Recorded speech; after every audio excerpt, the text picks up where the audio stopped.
Pebbair municipality 3వ ward short సర్క్యూట్తో తప్పిన ప్రమాదం. పటేల్ తిరుపతయ్య మహేశ్వర్ గారి ఇంట్లో కరెంటు ఓవర్లోడ్ రావడంతో చెలరేగిన మంటలు. ఇంట్లో ఉన్న ఫ్రిడ్జ్, బియ్యం సామాన్లు కాలి బూడిదైపోయాయి.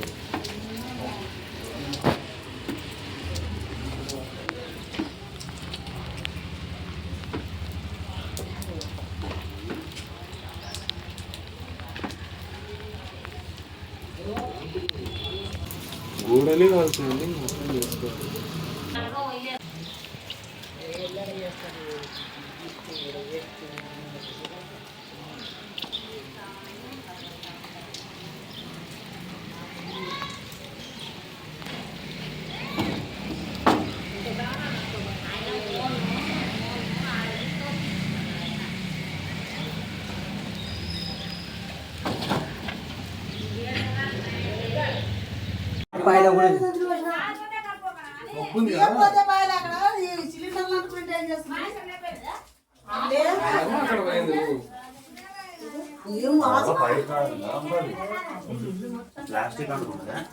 ప్లాస్టిక్ మళ్ళీ ప్లాస్టిక్ అనుకున్నందుకే ఎఫెక్ట్.